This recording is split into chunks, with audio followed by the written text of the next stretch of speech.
लक्षद्वीप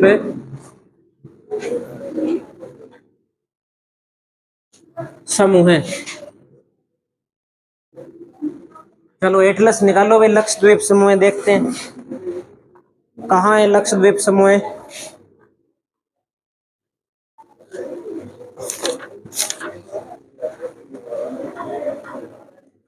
तो लक्षद्वीप समूह कौन से सागर में है? अरब सागर के अंदर है ना। ठीक है, कौन कौन से द्वीप है इसमें देखें अपने, प्रमुख द्वीप अपने देखें इसमें तो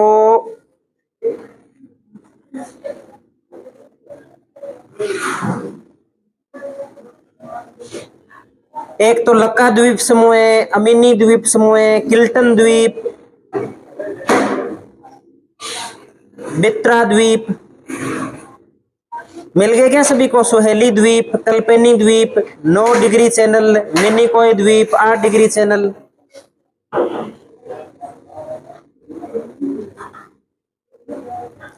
चलो तो अपने लिखते हैं इसमें कुछ बातें।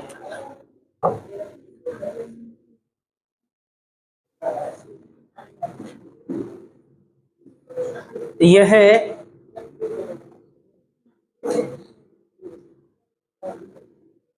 अरब सागर में स्थित कितने द्वीपों का समूह है? 36 द्वीपों का समूह है, जिसमें 11 द्वीप, जिसमें 11 द्वीप मानव आवासित हैं। 11 द्वीप मानव आवासित है। कुछ कोई है ऐसा विद्यार्थी जो आज ही क्लास लगा रहे? तो अपने भारत का भूगोल पढ़ रहे हैं। भारत के भूगोल में पहला टॉपिक चल रहा है अपने भौतिक प्रदेश, ठीक है। और भौतिक प्रदेश में कौन सा भौतिक प्रदेश पढ़ रहे हैं? द्वीप समूह। और द्वीप समूह में कौन सा द्वीप समूह पढ़ रहे हैं? लक्षद्वीप, जो कहां पे है? अरब सागर के अंदर है। अरब सागर का तो पता होगा आप लोगों को, नहीं पता तो वो भी बता देंगे आपको, ठीक है। देखो अगली बात करते हैं। इसके बाद हमने देख लिया कि लक्षद्वीप समूह में कितने द्वीप है? 36 द्वीप। उनमें से कितने द्वीप पर मानव रहता है? तो 11 द्वीप के ऊपर मानव रहता है। एक तो ये बात हमें ध्यान रखनी है। अब जो लक्षद्वीप समूह के अपने अक्षांश और देशांतर के विस्तार की बात करें तो हमें थोड़ा सा पता होना चाहिए। तो हम लिखते हैं, सबसे पहले बात करते हैं अक्षांशीय विस्तार। अक्षांशीय विस्तार, अक्षांशीय विस्तार की अगर अपने बात करें तो एटलस के अंदर अपने देखें कि लगभग यहां से कौन कौन से अक्षांश गुजर रहे हैं।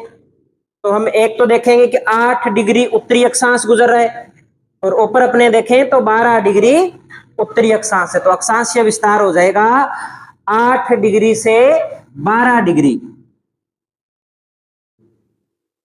उत्तरी अक्षांश।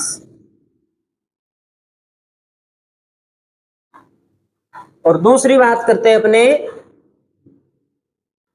देशांतरीय विस्तार की अपने बात करें। ध्यान रखना, ग्लोब के ऊपर जो आड़ी रेखाएं खींची जाती है वो तो अक्षांश रेखा होती है, और जो इस प्रकार से खड़ी रेखाएं खींची जाती है वो देशांतर रेखा होती है। तो 8 से 12 तो कौन सा विस्तार हो गया? अक्षांशीय विस्तार हो गया। देशांतरीय विस्तार की अपने बात करें तो हम देशांतरीय विस्तार में लिख देंगे 71 डिग्री से 74 डिग्री के बीच में।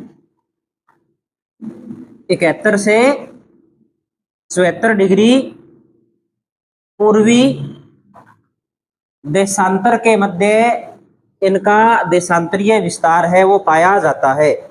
एक ये बात हमें ध्यान रखनी है। फिर इसका नाम वर्तमान में तो लक्षद्वीप है, लेकिन क्या जब भारत आजाद हुआ था तब भारत के अधिकार में ये द्वीप आए थे, तब क्या इनका नाम लक्षद्वीप ही था? तो नहीं था, पहले इसका नाम अलग था। तो लक्षद्वीप नाम कब पड़ा इसके बारे में भी अपने नोट करेंगे। इससे पहले अपने इसका नाम नोट करते हैं, पुराना नाम क्या था इसका। तो पुराना नाम हम नोट करते हैं, पुराना नाम।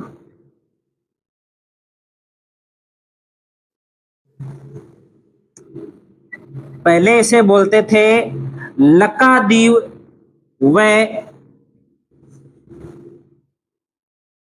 अमीनी द्वीप समूह के नाम से इसे जानते थे। नया नाम क्या है, तो नया नाम है लक्षद्वीप समूह। और लक्षद्वीप समूह ये जो नाम है, ये नाम कब पड़ा, तो हमें ध्यान रखना है, ये नाम 1973 में रखा गया था। तो नया नाम क्या है, लक्षद्वीप समूह। लक्षद्वीप समूह कब रखा गया नाम, 1973 में रखा गया। एक ये बात हमें इसमें याद रखनी है। अब बात आती है इसके निर्माण की, ये द्वीप बने कैसे हैं। तो ये द्वीप प्रवाल द्वीप है। अब प्रवाल क्या होता है, तो प्रवाल या मूंगा एक जीव होता है जो कहाँ रहता है, सागर में रहता है। सागर में रहता है तो खाता क्या है, चूना खाता है, कैल्शियम कार्बोनेट। और कैल्शियम कार्बोनेट खाते खाते एक अपने बड़े शरीर का निर्माण करता है, खोल का निर्माण करता है। पहले छोटा होता है, फिर धीरे धीरे ये क्या है, बड़ा होता जाता है और एक बड़े खोल का निर्माण कर लेता है। और बाद में जब इसकी जो जीवन अवधि पूरी हो जाती है तब ये समाप्त हो जाता है और ये जो खोल है ये सागर के अंदर पड़ा रहता है। बाद में क्या होता है कि कोई और जीव होता है, वो यहाँ पे बैठता है और कैल्शियम कार्बोनेट खाता जाता है और अपने खोल का निर्माण करता है। इस प्रकार से ये जो मूंगा जीव होता है, मूंगा जीव कैल्शियम कार्बोनेट को खा करके एक बड़े खोल का निर्माण करता है। और ये खोल जब इकट्ठे होते जाते हैं, इकट्ठे होते जाते हैं, तो बाद में यहाँ पर एक शैवाल विकसित हो जाता है जो कई रंगों के अंदर हो सकता है, पीला भी हो सकता है, हरा भी हो सकता है। और उस प्रवाल अपने मूंगा, मूंगा बोल दें या शैवाल बोल दें, मूंगा या तो मूंगा को बोल दें प्रवाल। इसका जो खोल होता है, इस खोल के ऊपर बाद में क्या है, शैवाल विकसित होता है। वनस्पतियां, छोटे छोटे जीव जंतु, इसका विकास हो जाता है। और ये जो मान लो ये सागर था, ये यहाँ पे जमा होना शुरू हुआ था, सागर का ऊपरी भाग है ये यहाँ तक है। अब इस प्रकार से क्रिया चलती रहती है ना, तो ये खोल है, ये खोल क्या है, इस सागर से ऊपर दिखाई देने लग जाते हैं। ऊपर दिखाई देने लग जाते हैं तो ये क्या बन जाते हैं, एक द्वीप जैसे बन जाते हैं। और इस प्रकार से जिन द्वीपों का निर्माण होता है उन्हें प्रवाल द्वीप के नाम से अपने जानते हैं। क्या पूछा जा सकता है, वही बात हमें ध्यान रखनी है कि लक्षद्वीप समूह किस प्रकार का द्वीप है, तो प्रवाल निर्मित द्वीप है। प्रवाल क्या होता है, तो प्रवाल या मूंगा एक जीव होता है जो सागर में रहता है, कैल्शियम कार्बोनेट चूने को खाता है। जब उसकी जीवन अवधि पूरी हो जाती है तब उसका खोल है वो सागर की तली पर जमा हो जाता है। दूसरा प्रवाल आता है, इस प्रकार से क्या है, हजारों सालों के अंदर इस प्रकार से एक चट्टान का निर्माण हो जाता है, ये एक द्वीप का निर्माण हो जाता है जो सागर से बाहर दिखाई देने लग जाता है। बाद में उस पर मानव रहने लग जाता है और मानव अगर रहने लग जाता है तो वहां पर खेती भी की जाने लग जाती है, खेती भी होती है यहाँ पे। और इनका विकास कहाँ होता है, इसके बारे में भी हम देखेंगे। 25 डिग्री उत्तरी अक्षांश से लेकर के 25 डिग्री दक्षिणी अक्षांश के बीच में ही प्रवाल का विकास होता है। पानी साफ होना चाहिए, वहां पे तापमान ज्यादा नहीं होना चाहिए। तापमान या प्रदूषण ज्यादा होगा तो प्रवाल है वो जीव क्या हो जाएगा, मर जाएगा। मर जाएगा तो फिर प्रवाल भित्ति का विकास नहीं हो पाएगा। बहुत सारी बातें इसके अंदर, जो जो प्रश्न बनते हैं वो सारी बात अपने आज नोट कर लेंगे यहाँ पर।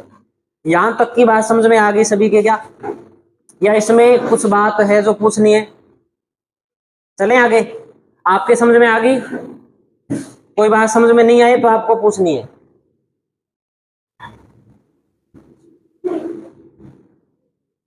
ऐसे सीधे 4 द्वीपों के नाम लिखा करके आगे चले जाए उसका कोई मतलब नहीं है।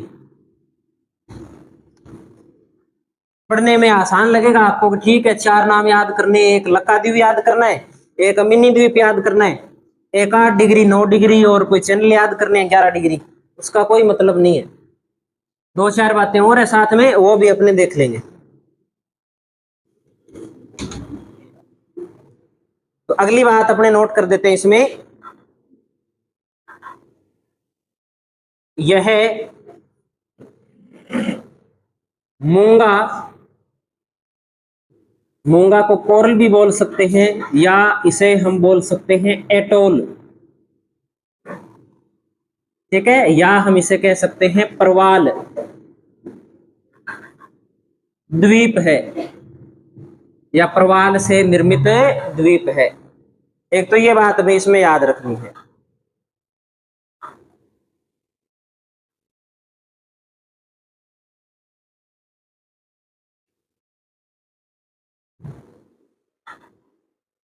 इसमें लिख देते हैं, एक बात और लिखते हैं अपने,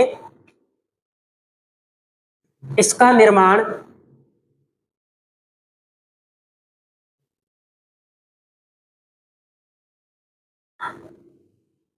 मूंगा जीवों के द्वारा, इसका निर्माण मूंगा जीवों के द्वारा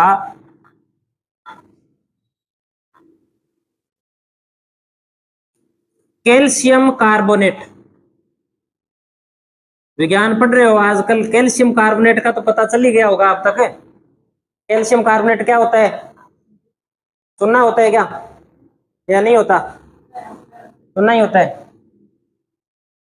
तो क्या लिख रहे हैं, इसका निर्माण मूंगा जीवों के द्वारा कैल्शियम कार्बोनेट को भोजन के रूप में,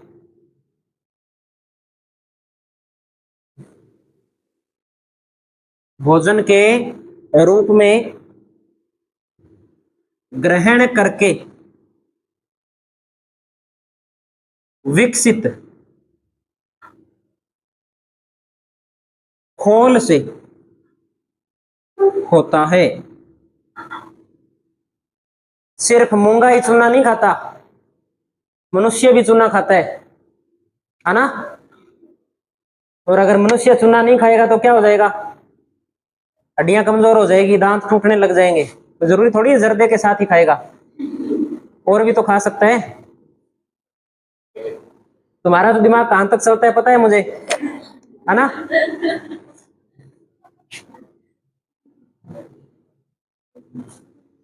तो एक ये बात हम इसमें याद रख लेंगे। यहां तक की कहानी क्लियर है सभी को। अब एक दो बातें इसमें और देखें अपने। प्रवाल भित्ति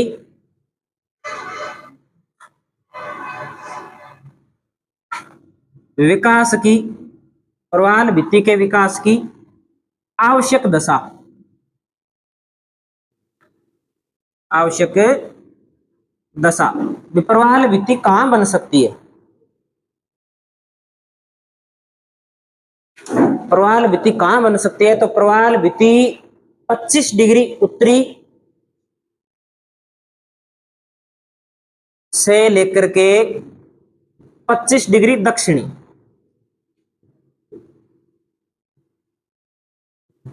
नॉर्थ एंड साउथ अक्षांशों के मध्य एक तो इसका विकास होता है। एक तो ये बात ध्यान रखनी है। दूसरी बात इनके लिए जो ध्यान रखने वाली है वो ये है कि सागर के जल के अंदर लवणता होती है ना, और लवणता कैसे मापी जाती है, लवणता मापी जाती है ग्राम के अंदर, 1000 ग्राम के अंदर। तो यहां पर जो लवणता होनी चाहिए वो लवणता होनी चाहिए प्रति 1000 ग्राम जल के अंदर 27 से लेकर के 30 प्रति 1000 ग्राम के बीच में। ये लवणता का चिन्ह है। जैसे पाई होता है, पाई का मान 22/7 होता है ना, जैसे ओम का भी कोई निशान होता है विज्ञान के अंदर, है ना। वैसे ही क्या है, लवणता का क्या है, ये एक प्रकार से निशान है। प्रतिशत में मत लिख देना भी, एक बिंदी इधर लगा दो, एक इधर लगा दो, दो इधर लगानी है, एक इधर लगानी है। तो 1000 ग्राम जल के अंदर कितनी लवणता होनी चाहिए, 27 से 30 ग्राम लवणता होनी चाहिए। उस क्षेत्र के अंदर प्रवाल का विकास हो सकता है। गहराई में कितनी गहराई में प्रवाल का विकास होता है, तो गहराई होती है 200 से 250 फीट। 200 से 250 फीट। मान लो कि ये स्थल है, इसके बाद में ये जल शुरू हो गया, यहां से 250 फीट की गहराई तक ही जो मूंगा जीव है वो विकसित हो सकता है। ऐसा क्यों? क्योंकि 250 फीट के बाद में नीचे सूर्य का प्रकाश है वो नहीं पहुंच पाता।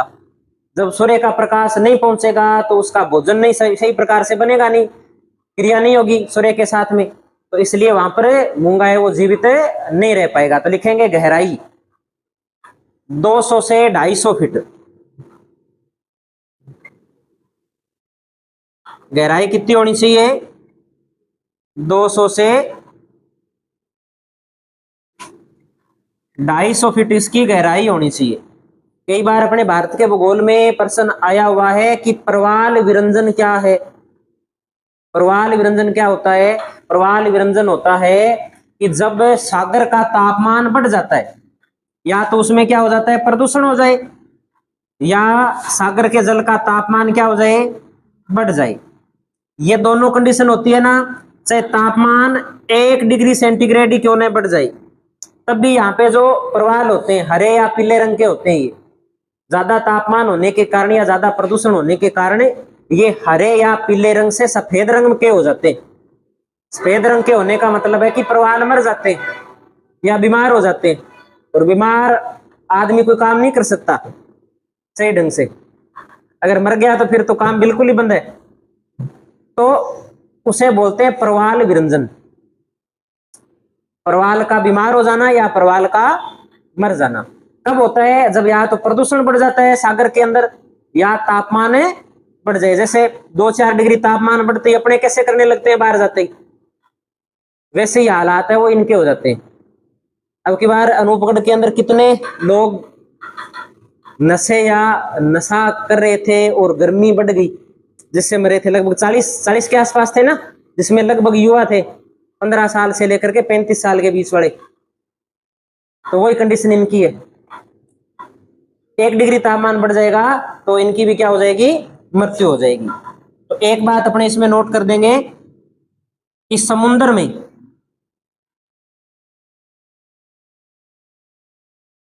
में तापमान तथा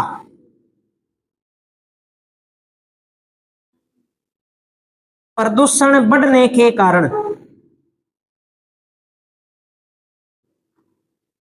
प्रवाल का विनाश हो जाता है। प्रवाल का क्या हो जाता है, विनाश हो जाता है,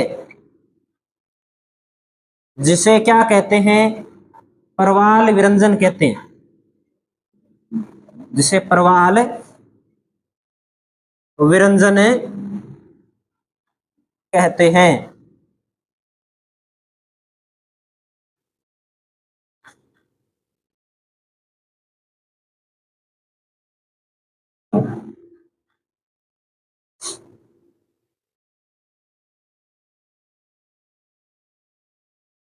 तो एक ये बात हमने ध्यान रख ली। अब हम एक डायग्राम बना लेते हैं एक पेज पर, जैसे कल बनाया था उसी प्रकार से एक डायग्राम बनाते हैं आज अपने।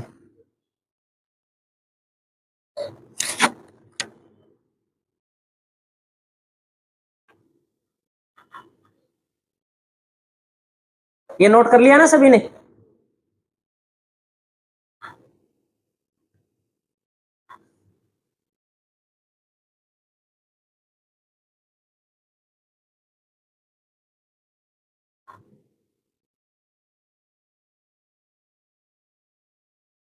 मैं पढ़ा रहा हूँ समझ में तो आ रहा है ना? मेरे को ऐसे लग नहीं रहा कि समझ में आ रहा है। आ रहा है समझ में? सबके समझ में आ रहा है? ठीक है।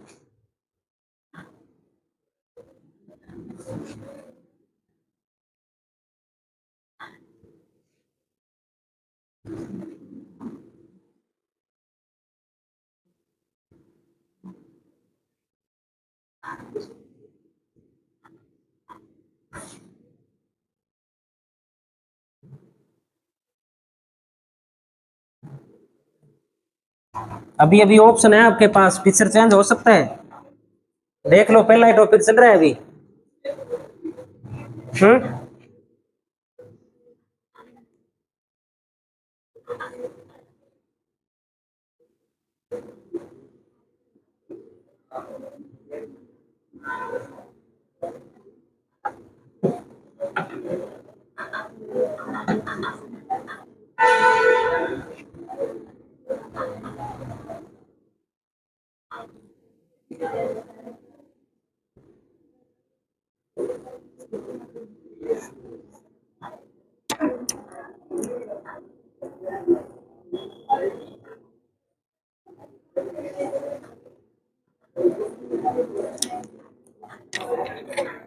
चलो आगे बात करते हैं अपने।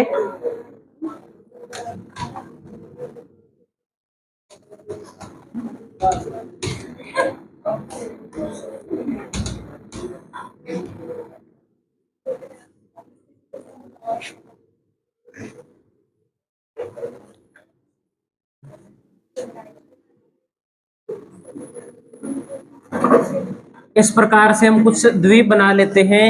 इस द्वीप समूह का नाम है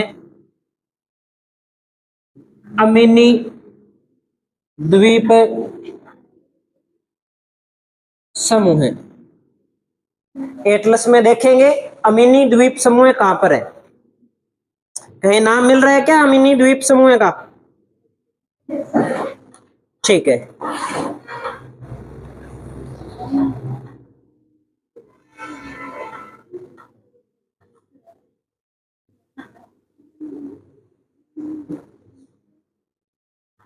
और अमीनी द्वीप समूह की अगर अपने बात कर लें तो अमीनी द्वीप समूह के बाद हम एक चैनल बनाएंगे और इस चैनल का नाम क्या है? 11 डिग्री चैनल।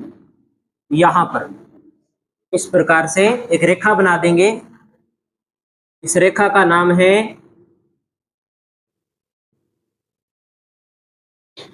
11 degree channel. अब जो अमीनी द्वीप है, अमीनी द्वीप के दक्षिण के अंदर अपने को कुछ द्वीप दिखाई दे रहे हैं, जिसमें आपको एक तो नाम मिलेगा, इसे संयुक्त रूप से तो अपने बोल दे जैसे अंडरवट द्वीप। एक राजधानी लिखी रखी है कावरती, मित्रा द्वीप। मित्रा द्वीप तो थोड़ा सा इससे क्या रह गया, ऊपर रह गया, उसी के अंदर आ गया ये। लेकिन ये जो छोटे छोटे द्वीप है जहां राजधानी भी है, यहां पर इस प्रकार से अगर अपने बनाए 3-4 द्वीप बना देते हैं। इन द्वीपों को संयुक्त रूप से एक नाम दिया गया है। इन द्वीपों को संयुक्त रूप से कहा जाता है एनानोर द्वीप समूह। क्या नाम है इनका? एनानोर द्वीप समूह। एक ये बात हम याद रखेंगे। और इसी के अंदर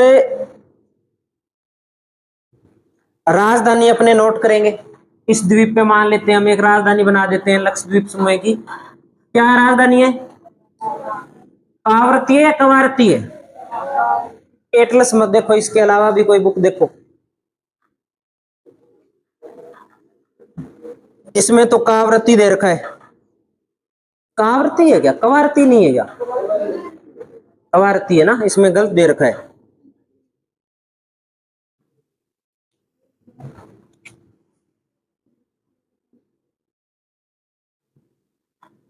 ये भी सही नहीं लिखा।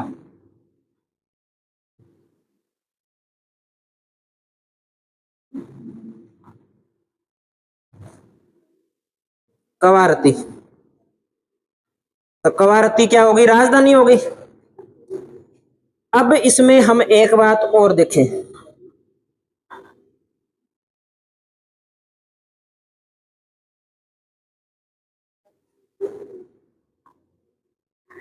एक चीज आप देखो, चलो आपको एक काम देते हैं कि जो लक्षद्वीप समूह है, इन द्वीप समूह के अंदर इतने द्वीप है, इन द्वीपों में से आपको सबसे बड़ा द्वीप कौन सा लगता है? अगर हमसे पूछ ले कि क्षेत्रफल की दृष्टि से लक्षद्वीप समूह का सबसे बड़ा द्वीप कौन सा है? छोटी छोटी बातें हैं ये, लेकिन ये पेपर में आती है। ये सारे एक जैसे ही लग रहे हैं।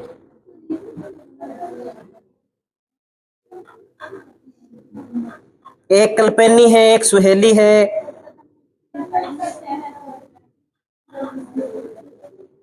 कौन सा?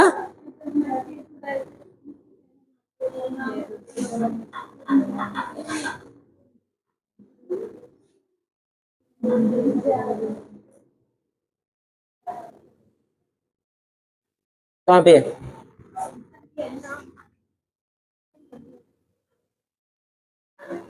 आप वाली में कोई अलग है क्या? इसमें अलग है ना? वो देना एक मिनट।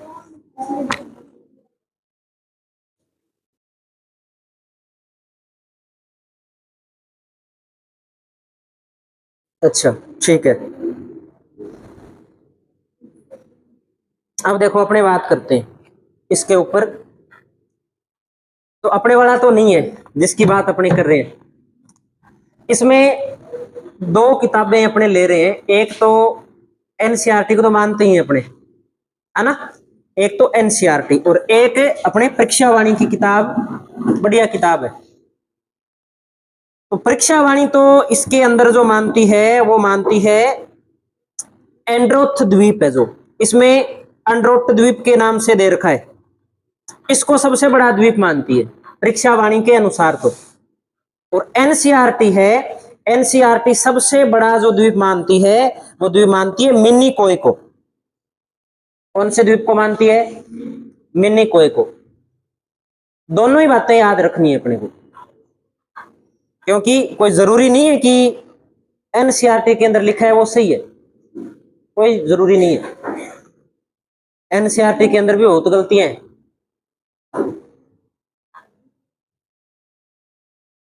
तो हम लिखेंगे आगे। तो कवारती केनानोर द्वीप समूह के अंदर, और यहां पर एक अपने द्वीप लिखेंगे एंड्रोथ द्वीप। इसे थोड़ा सा आकार में हम बड़ा कर लेते हैं। एंड्रोथ द्वीप, ये एटलस के अंदर थोड़ी सी समस्या नामों को लेकर के इसलिए है क्योंकि हिंदी से, सॉरी इंग्लिश से हिंदी के अंदर ट्रांसलेट किया जाता है शब्द को, तो कई बार क्या सारे शब्द है वो सही आते नहीं एटलस में। तो एक ये बात हमें इसमें ध्यान रखनी है।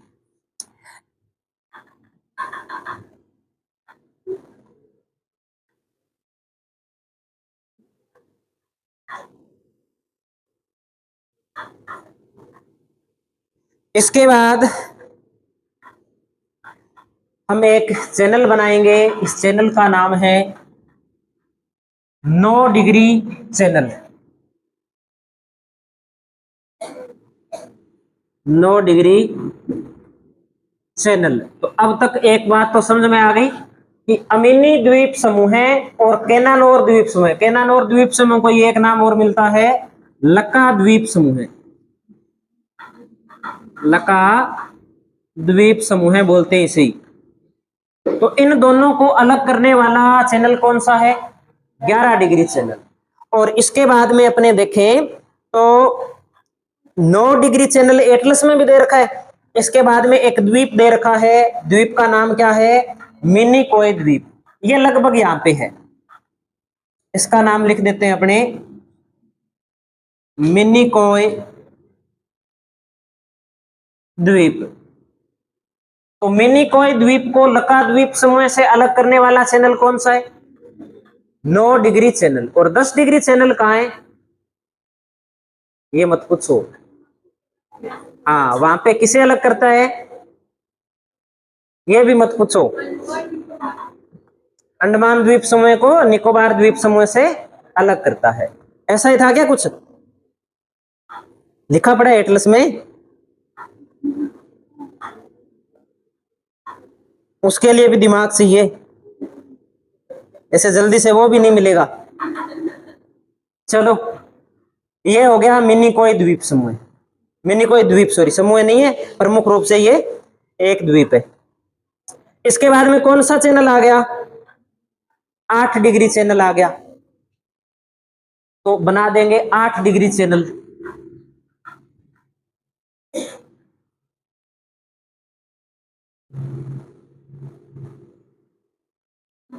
8 डिग्री चैनल, और 8 डिग्री चैनल के बाद में है कुछ दिखाई दे रहा है कहीं? नहीं दे रहा तो ऐसे करो, ये साइड के अंदर एक मैप दे रखा है ना, एक कॉलम बना के, इस छोटे वाले मैप को देखो, और इस छोटे वाले मैप के अंदर देखो सबसे ऊपर जो रेखा गुजर रही है, कितने डिग्री अक्षांश रेखा गुजर रही है? 8 डिग्री। और हमने कौन सी बनाई है अभी? 8 डिग्री बनाई है। और इस 8 डिग्री के बाद में कौन सा द्वीप है? मालद्वीप। एक देश है ना, कई इसके अंदर क्या है, छोटे मोटे द्वीप है। तो इस प्रकार से हम भी 5 7 एक बना देते हैं, और इनका नाम क्या लिख देते हैं? मालदीव। और मालदीव की राजधानी देखो कौन सी है? माले। ये बना देते हैं, इधर राजधानी लिख देते हैं माले, इसकी क्या है? राजधानी।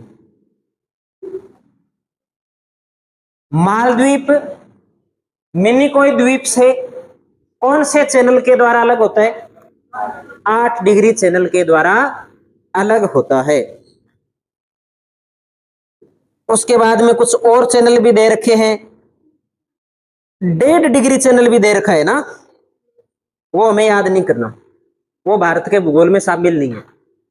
इतना थोड़ा ध्यान रखेंगे कि मालद्वीप जो अलग होता है मिनिकोय द्वीप से, कौन से चैनल से होता है? 8 डिग्री चैनल से अलग होता है।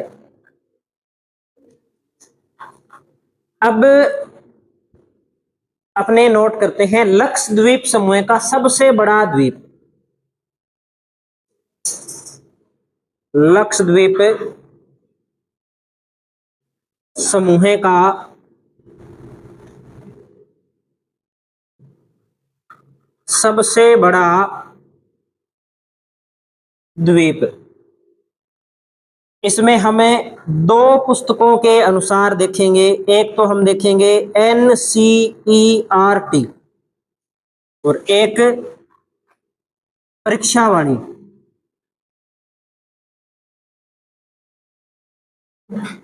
NCERT के अनुसार जो सबसे बड़ा द्वीप है वो द्वीप है मिनिकोय। कौन सा है? मिनिकोय। जबकि परीक्षावाणी के अनुसार कौन सा है? एंड्रोथ द्वीप। अगर हम पढ़ लेंगे इसको तो दोनों बातें हमारे दिमाग में रहेगी।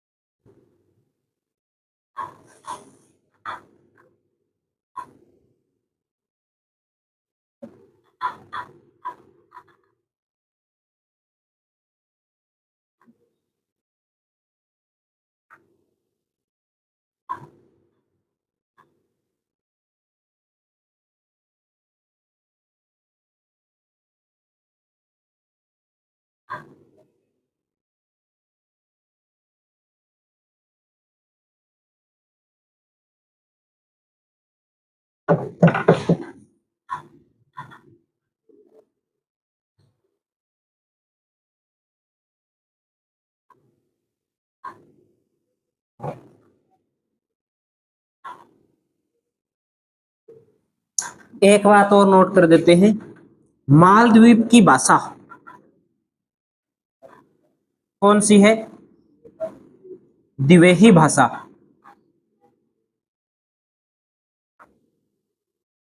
दिवेही भाषा।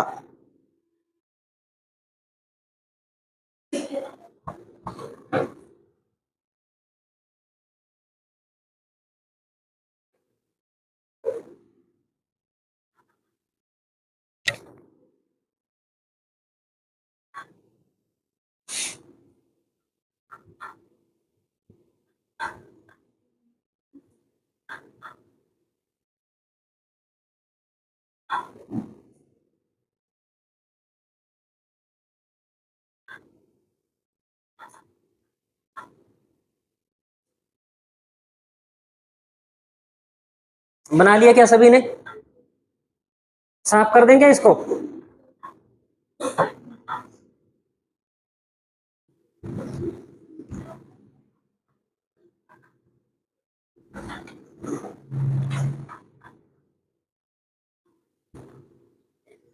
तो मालदीव की भाषा की तो बात कर ली हमने।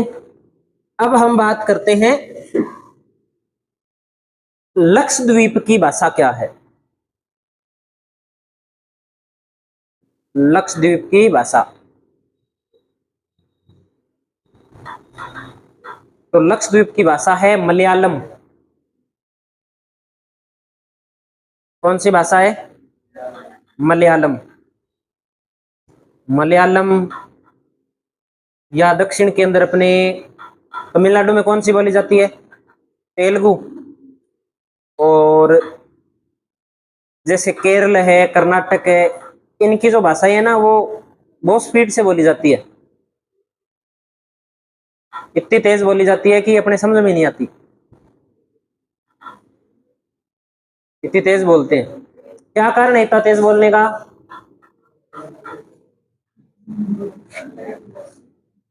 वहां की जलवायु वैसी है। सागर पास में, सागर पास में होता है, तो सागर पास में होता है। सागर के पास में होने का फायदा क्या होता है? सागर का पास में होने का फायदा होता है कि आर्द्रता ज्यादा होती है, गला नहीं सूखता। गला नहीं सूखता तो अपने जो जीभ होती है, आवाज कहां से निकलती है? जीभ से निकलती है। जीभ और ऊपर का ये जो तालू होता है ना, ये लचीला होता है, तो जीभ की जो बोलने की स्पीड है वो दुगनी तिगनी हो जाती है ना। अब देख लो भी, प्यासा आदमी ज्यादा स्पीड से बोल सकता है या पानी पी के? बस, तो इतनी सी कहानी है। कहते कि प्यासे व्यक्ति को लड़ाई करनी है, नहीं कर पाएगा, बोला ही नहीं जाएगा। पानी पी के आएगा फिर बोल सकता है वो। नोट कर लिया होगा आप तो।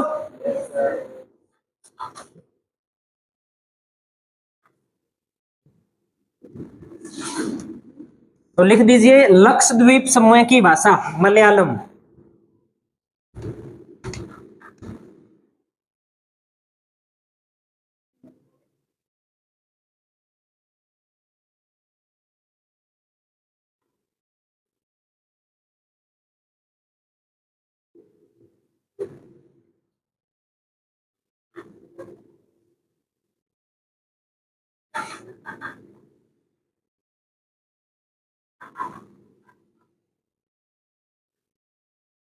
मालदीव से ऊपर कौन सा द्वीप था? मिनिकॉय द्वीप की भाषा।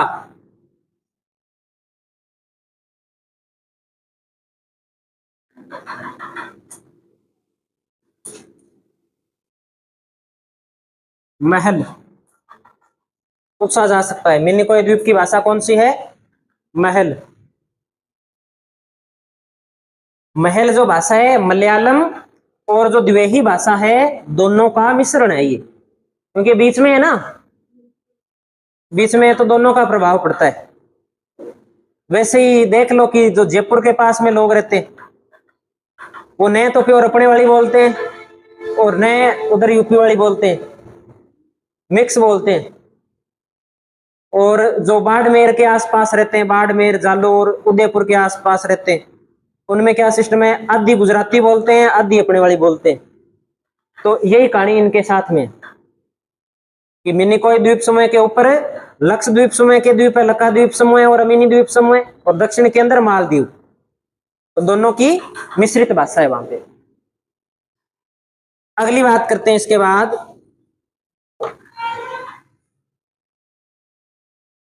तो लिख दीजिए क्षेत्रफल व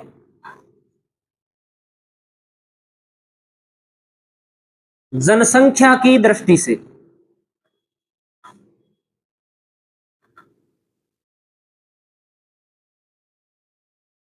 क्षेत्रफल व जनसंख्या की दृष्टि से भारत का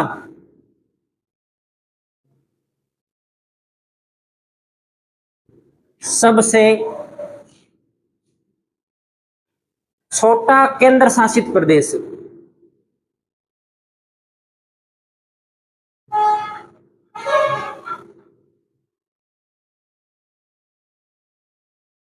क्षेत्रफल व जनसंख्या की दृष्टि से भारत का सबसे छोटा केंद्र शासित प्रदेश कौन सा है? तो लक्षद्वीप समूह है। लक्षद्वीप समूह है।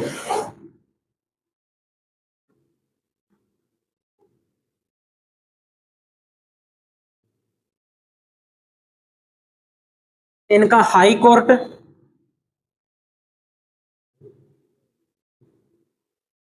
कौन सा हाई कोर्ट है? Kerala high court. और अंडमान निकोबार द्वीप समूह का कोलकाता हाई कोर्ट। तो एक ये बात हम ध्यान में रखेंगे, लक्षद्वीप समूह की अधिकांश जनसंख्या, या ऐसे कहें 90 से 95 से भी ज्यादा हो गई वर्तमान में, जो जनसंख्या है वो केरल से लाई गई है। और केरल के अंदर जो लोग रहते थे वो सेठी मुसलमान थे। तो यहाँ की अधिकांश जनसंख्या कैसी है? मुस्लिम है। तो लिखेंगे लक्षद्वीप समूह की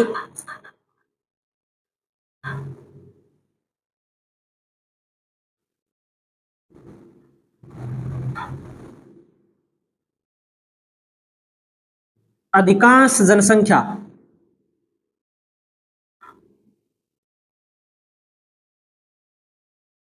लगभग 95% के आसपास केरल के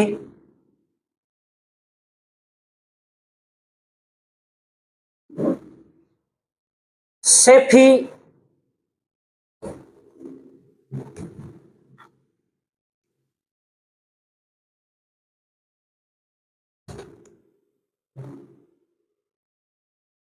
मुस्लिम समुदाय की है।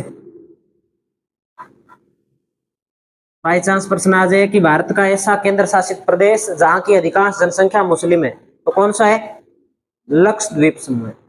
ये बात हमें ध्यान में रखनी है।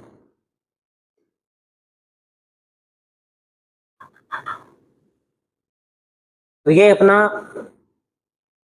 द्वीप समूह कंप्लीट होता है, लक्षद्वीप समूह।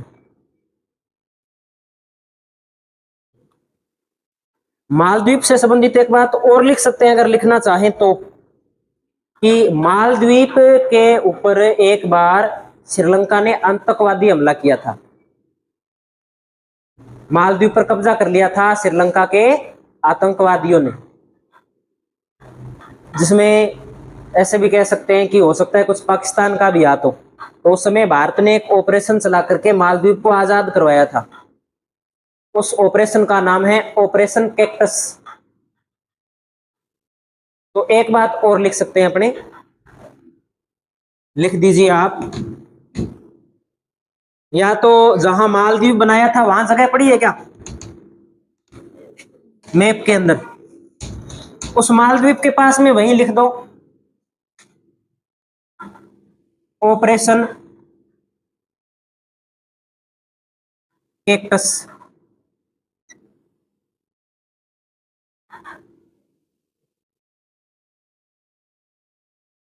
1983 नहीं, 1988, 1983 नहीं, 1988। 1973 की एक घटना थी, वो हमने नोट कर ली। क्या लिखा था 1973 से संबंधित?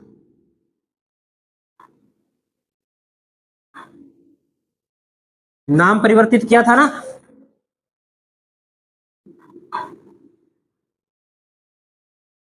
भारतीय सेना ने मालद्वीप को आतंकवादियों से आजाद करवाया।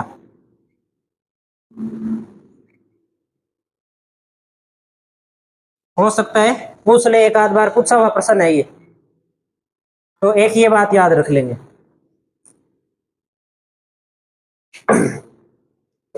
ये द्वीप अपने लक्षद्वीप समूह, ये सागर के बीच में, भूमध्य रेखा के पास में, तो यहां पर नारियल की खेती ज्यादा की जाती है।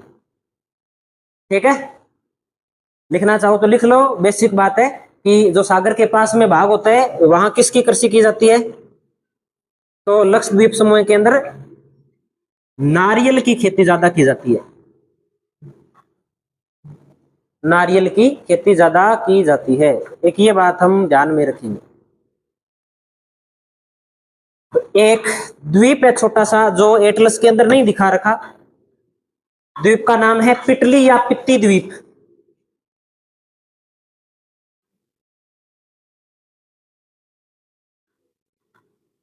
लक्षद्वीप का भाग है। इसे पक्षियों का स्वर्ग कहा जाता है। पक्षियों का स्वर्ग, पक्षी अभयारण्य है, या ऐसे भी कह सकते हैं पक्षियों के अंदर ज्यादा जो यहाँ पे पक्षी पाई जाती है वो चिड़िया है, तो चिड़िया का स्वर्ग भी इसे कह सकते हैं अपने। पित्ती द्वीप या पिटली द्वीप, ये नारियल है। मालदीव में नहीं है ये, न तो ये मालदीव में है, न ये मालदीव में, लक्षद्वीप समूह से संबंधित है। मालदीव से संबंधित ये बात है।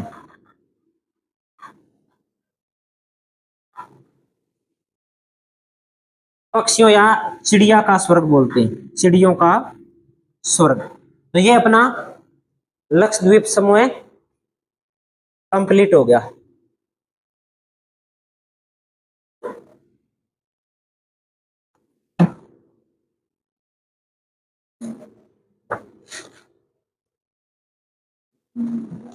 अब रह गया आपके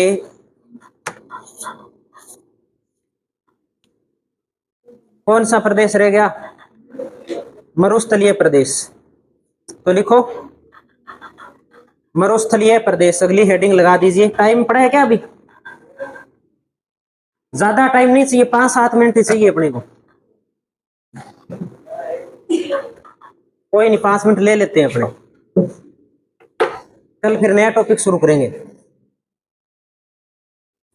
लिखो मरुस्थलीय प्रदेश।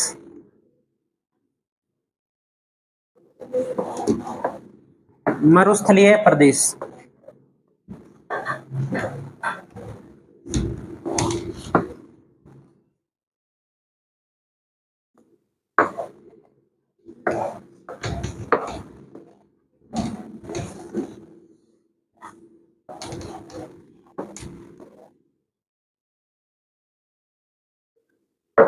बड़ी बड़ी बातें लिख लेते हैं मरुस्थलीय प्रदेश में।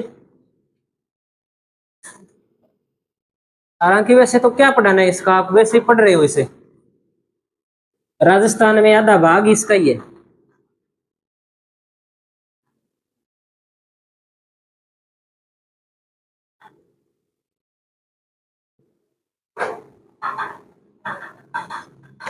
एक तो लिख दीजिए विस्तार।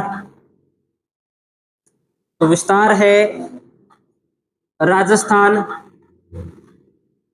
गुजरात,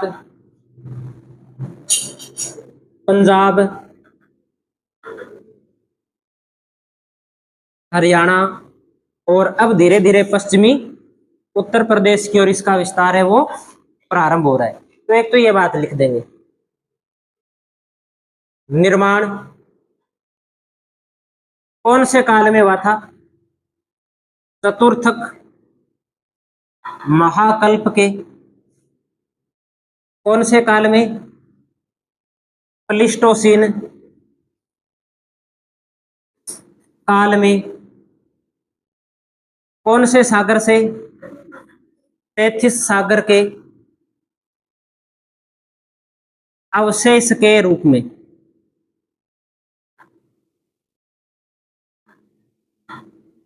ठीक है, एक ये बात याद रख लेंगे। अगर पूछ ले कि इस प्रदेश की प्राचीन नदी कौन सी है, तो सरस्वती है। अगर पूछ ले कि वर्तमान में इसकी मुख्य नदी कौन सी है, तो कौन सी है? लूणी नदी है। अजमेर के नाग पहाड़ से इस नदी का क्या होता है? उद्गम होता है। एक ये बात इसमें याद रखनी है। इस प्रदेश का विस्तार अरावली के पश्चिम में पाया जाता है, और ये भारत और पाकिस्तान दो देशों में फैला है और अधिकांश जो भाग है इस मरुस्थल का वो कहां पे है? भारत के अंदर है। और भारत में कहां पे है? राजस्थान में है। और हमसे क्या पूछा जा सकता है? और हमसे इसमें भारत के भूगोल में पूछा जा सकता है, एक तो रोही। रोही क्या है? इस मरुस्थल के अंदर छोटी छोटी नदियां निकलती है और छोटी छोटी नदियां निकलती है तो बीच बीच में क्या है? भालू का स्तूपों के बीच में उपजाऊ मैदान बन जाता है जहां पे खेती की जाती है। वो क्या कहलाते हैं? रोही कहलाते हैं।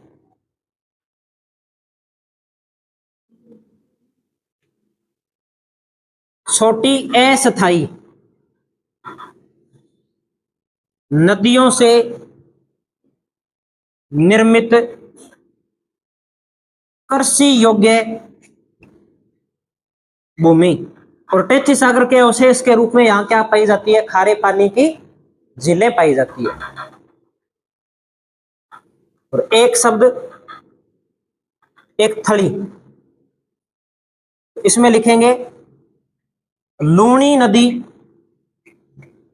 के उत्तर का कौन सा मरुस्थलीय भाग? ठीक है,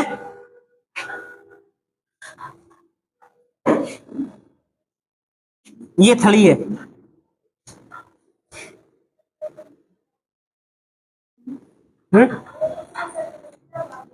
थली ऊंचा भाग होता है, हमेशा ध्यान रखना। थली हमेशा ऊंचा भाग होता है और तली होता है ना, तली, तली नीचा भाग होता है। ठीक है, तली तो क्या होती है? नीची होती है और थली क्या है? ऊंचा भाग है। ये ध्यान रखनी है बात।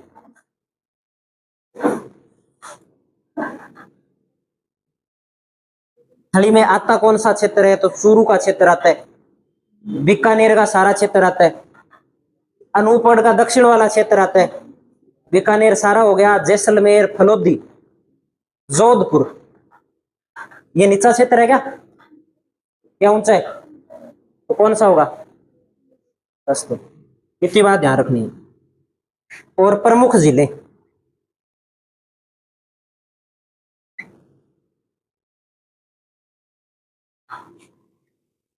तो सांबर मीठे पानी की है क्या? डीडवाना, कुचामन, पंचपदरा, लूणकरण सर,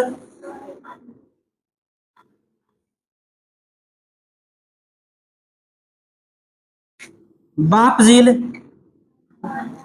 ये सारी झीलें खारे पानी की जो तैतीस सागर के अवशेष है।